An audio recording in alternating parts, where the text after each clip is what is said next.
Hello everyone, thank you for logging on and joining me for this talk about Eco-Ableism in Ireland. My name is Leona and I am the other half of The Struggle is Wheel. I'll explain a bit more about that as we go through the slides, but I just want to start off by saying a massive thank you to Maeve Delargy from the Irish Women's Lawyers Association just for getting in touch with us and asking us to compile a short presentation about this type of discrimination. So I just want to start off by saying I have added subtitles to this talk and descriptive image text, which if it doesn't work, I will describe these photos as we move along. I'm also acutely aware that I'm not trying in any way to speak on behalf of the disability community. I myself only experience secondary discrimination within ableism, but I like to, capture and use photographs to record these examples just to kind of help people understand where we're coming from. I'm also aware that many members of the disability community prefer person-first language, which would be like person with disabilities, or they might prefer the term identity first language, which would be disabled people or disabled person. So you'll hear me kind of interchange switch up these terms as I go through the slides. So the photo there is just of me and my husband Michael. Michael is a full-time wheelchair user. And he's here with a manual wheelchair which he uses with a clip-on motor that attaches to the frame of the chair, which allows us to hike. So this is actually a picture my mum took of us where I work. I work in a botanical gardens and we're standing underneath a beautiful rhododendron tree. Not the rhododendron that is overtaking Killarney National Park, but it's just to show you that my background is environmental, I guess. So this is why eco-ableism is important to me. So moving on to the next slide. Okay, so again, just a bit of our background, husband and wife team highlighting the highs and lows of wheelchair accessibility around Ireland. So we're predominantly on Instagram, and remember last year and a half, we've joined Twitter as well, the terrifying world of Twitter. So yeah, that's where we are. You're more than welcome to follow us and maybe learn from some of our photos and our descriptions. We highlight a lot of positive experiences around Ireland, but also the negatives as well, which predominantly is discrimination in the form of ableism. Okay, so you can just see the two logos there of Twitter and Instagram in the background. So at the struggle is wheel is our username. Okay, so again, just a bit of background. Mike sustained a spinal cord injury over 15 years ago, so he is a full-time wheelchair user. The picture here, he is in Glenveigh National Park using his off-road wheels with the clip-on motor that allows us to hike together, and I always try and rent bikes when I can to keep up with him. So this is my electric bike right beside him, and he is just looking out at a waterfall. The picture on the right hand side then is just me in the workplace again, but I am emphasizing that my background is to a certain degree environmental. So I studied geography in UCD and then my master's in Trinity for environment and development.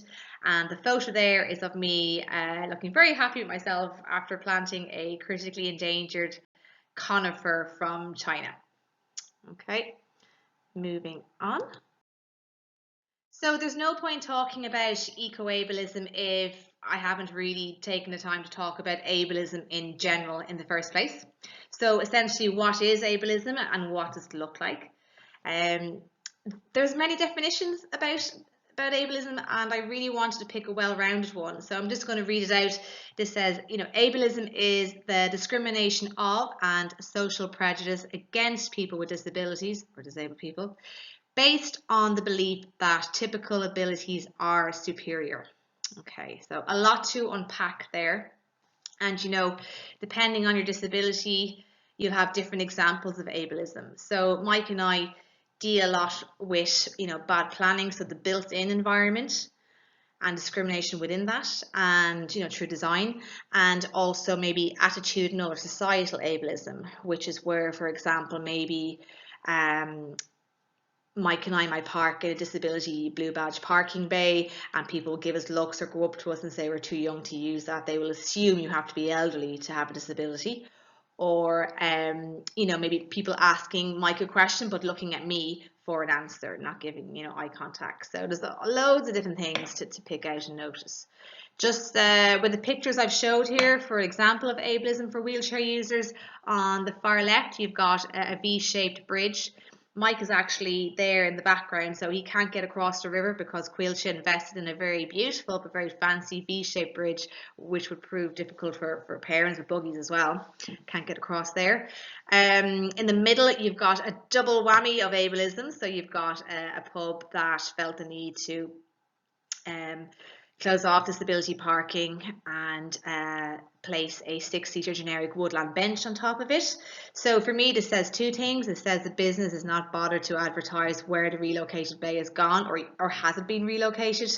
It tells me that they don't see disabled people as customers, and it also shows me that the wooden bench itself is not accessible for wheelchair users. Okay, this is the standardized generic picnic bench, but Mike can't join in at the table with that. So there's a lot going on in that picture alone, and we saw a lot of this going on in COVID over the last 2 years. We are aware that businesses had to adapt and try and survive, but unfortunately we were collateral damage. We are customers too, you know. So the picture on the far right, then, I'm aware that my video is kind of blocking it. I didn't realize that, sorry, but it's basically a high step entrance into a restaurant. I think it's Yamamori restaurant, which is a lovely restaurant, but it's too high a step to get in there. Okay, so just little things that people take for granted every single day. Okay, so it does wear you down over time. Okay, so moving on.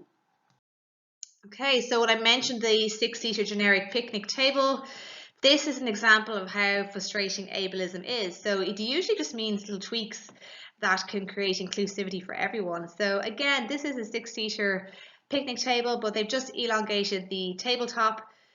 It's extended, so now Mike can wheel in under and join in at the table. So sometimes it really is that simple, and I don't know how this design has not been standardized, you know, throughout society, I guess. It's not just picnic tables in the woods, it can also be beer gardens as well, or food festivals, you'll see them at. Okay, so again, plugging where I work, but it's a good place for accessibility, so I just thought I'd show you.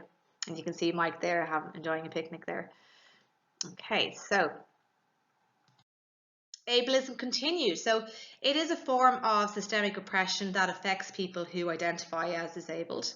You know, if you're blind, your examples might be people being refusing you for getting into a building because you have a dog, not recognizing the guide dog. There's examples of not finding braille on the restaurant menus, or people assuming you can't look at photographs on your phone. So all these little presumptions that just wear people down. So that's just an example of another type, I guess, type of ableism. Ableism can also indirectly affect caregivers, which is completely true. It also affects brothers, sisters, wives, husbands, and so on. So this is kind of maybe where I come into, where I'm affected by it too. If a restaurant is inaccessible to Michael, but I can get in, I'm not going to go in anyway, have spaghetti bolognese, and tell Michael to wait outside, you know, so it has all these knock-on effects.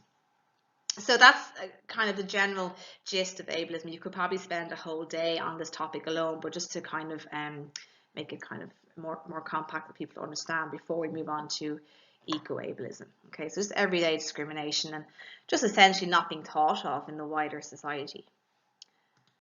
Okay, so what is eco-ableism?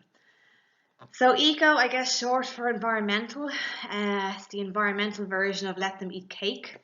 We'll delve into this now shortly, but I just uploaded 2 tongue-in-cheek images that I screenshot from Twitter. On the left-hand side, you have this retro cyclist, this male. He's laughing on his bike in his vintage cycling gear, and it says, "Happiness is a good bike and a good pair of legs."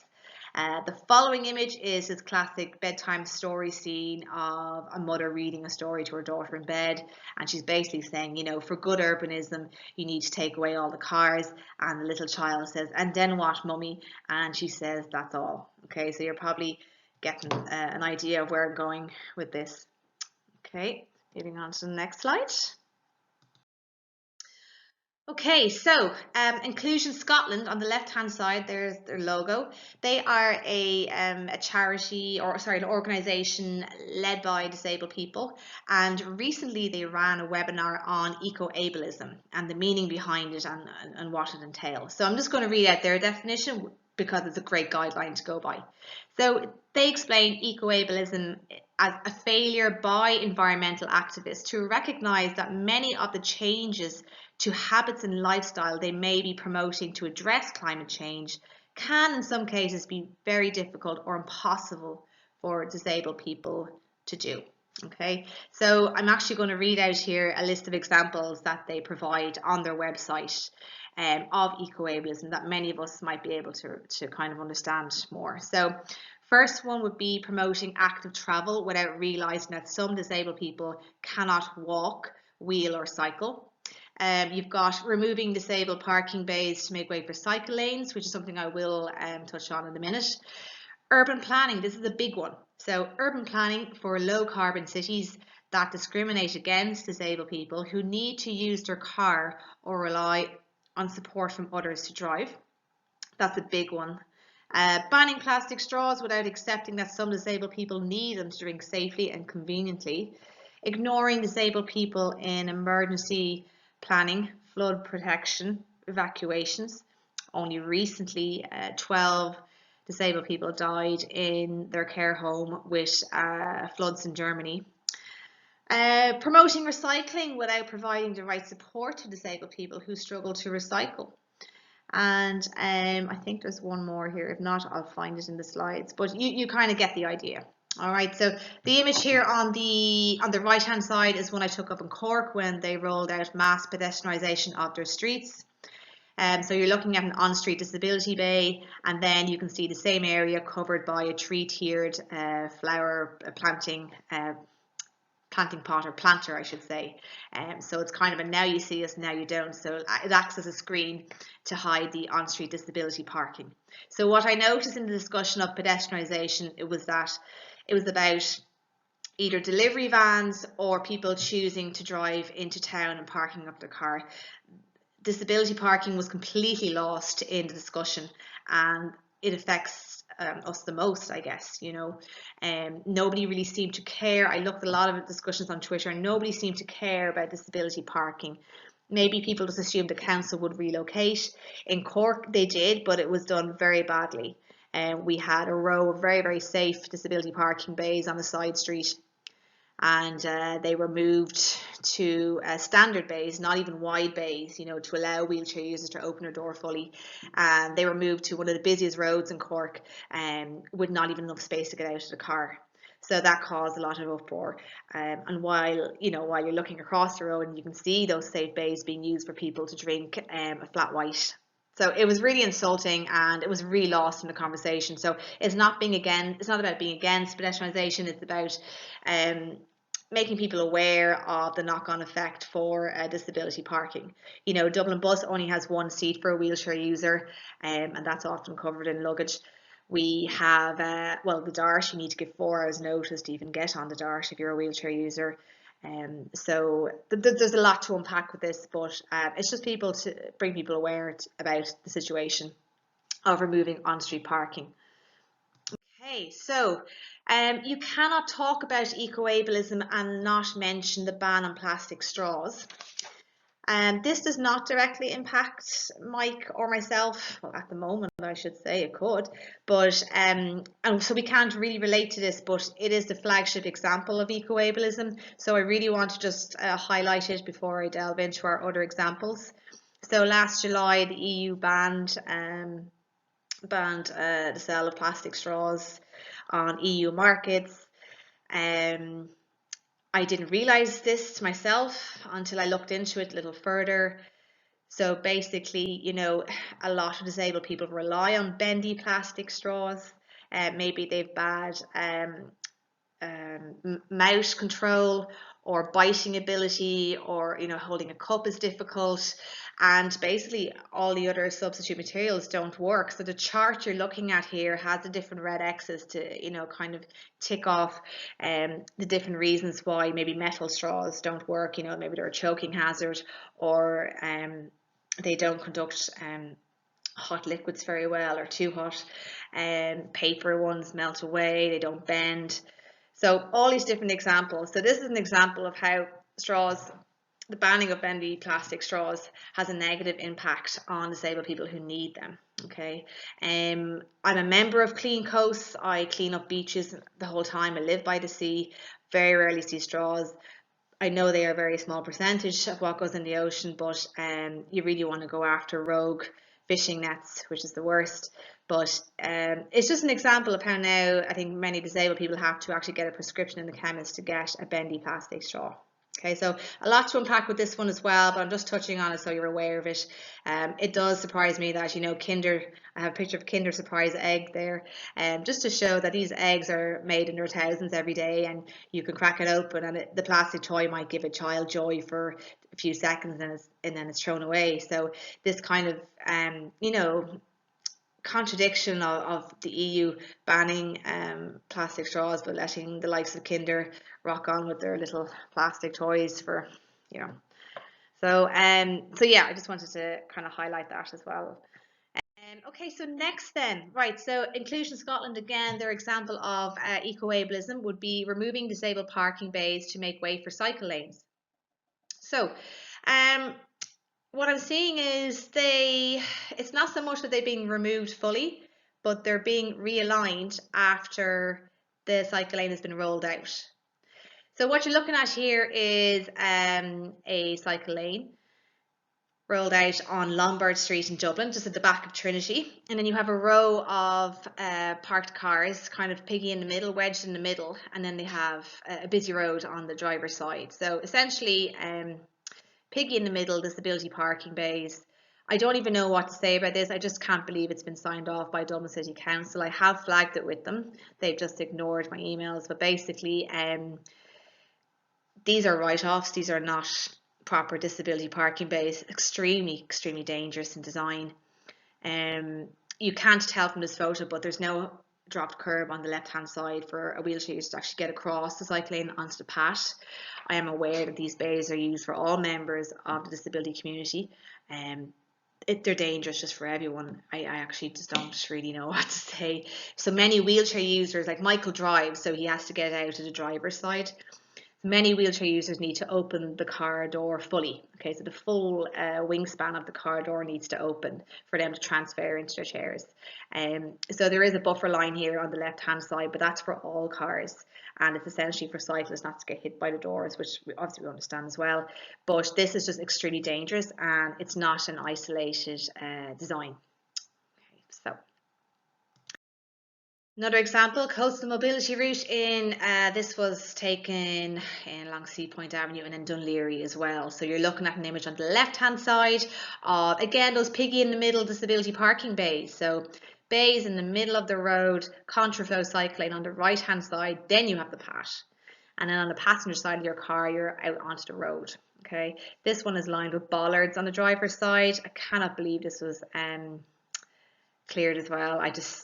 Yeah, I got on to Dún Laoghaire County Council about this as well. These photographs are when it was first rolled out. The other photo on the right hand side is near Dún Laoghaire, and you can see where the previous disability parking bays were and how they've been realigned to in the middle of the road. Again, so you've got bollards and a contraflow cycling on the right hand side, which is your driver's side, and then you have the road, the one-way system road on the left hand side. You don't even have room to open up your door. Okay, so there's a lot of issues with this style of parking. Basically, well aware that members of the disability community cycle. Michael does as well. We've actually gone on the CMO or the coastal mobility route. We've used it, but you cannot make disability parking collateral damage, and that's what it comes down to. Okay, next slide. So, basically then bike to work scheme, okay, another form of discrimination. I can get a bike for near nothing, and Michael can't, essentially. So he has a clip-on hand cycle, clip-on motor as well. We're talking thousands, okay. The photo here of Mike on the left-hand side with the kind of green turquoise jacket, and then he's next to Ellis Palmer, who is a BBC journalist who uses a clip-on hand cycle. So for Ellis, hand cycling is actually a way of life for him. He hand cycles a lot. So there is a motor attached to it, but it also has a manual element as well. So he's a great person to follow on Twitter as well, to check out his adventures. But it's just to show you his his clip-on hand cycle cost around 4.5 grand. Yeah, so there is a big disadvantage there. So just to, again, bring awareness to it. Okay, so, right. Again, the urban hierarchy system, sustainable hierarchy in urban planning. Again, you're ranking what you prefer to see in our towns and cities. So pedestrians come first. You have cartoon images here of a wheelchair user and then out people walking with their dog. Then it's ranked down to cyclists. Okay, so that's your second preference.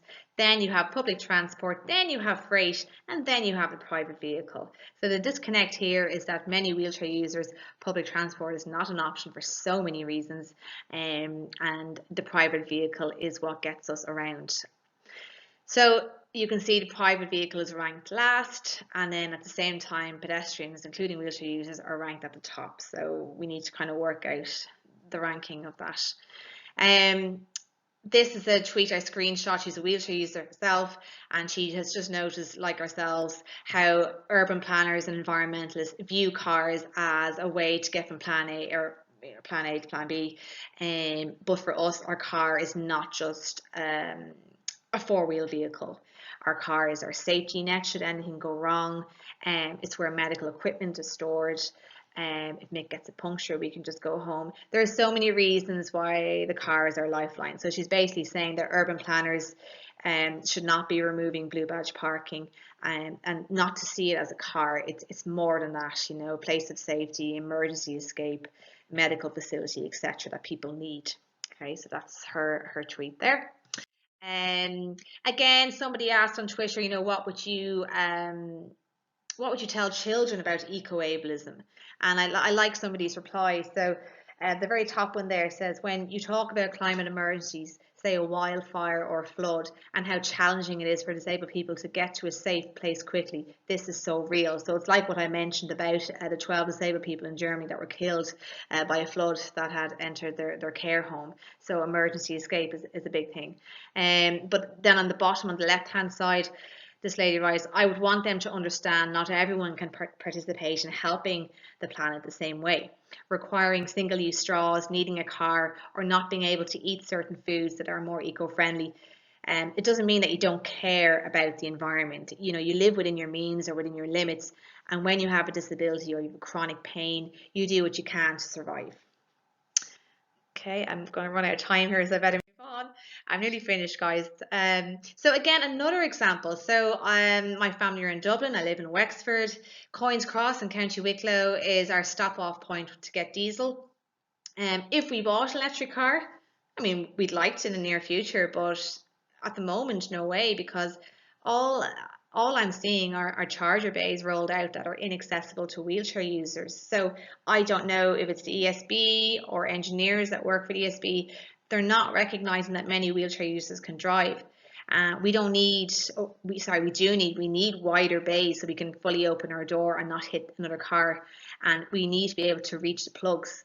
So you're looking here at an electric car charger at Apple Green garage, and the charger itself is it's raised on two high curbs on the plinth, and the bay is a standard size bay. Okay, so lots of issues with electric cars, apart from the price and finding a car that has the same space storage for wheelchairs and equipment like our hand cycles and all that. A lot of chargers rolled out at the moment are inaccessible. They're narrow standard bays and you can't reach the plugs.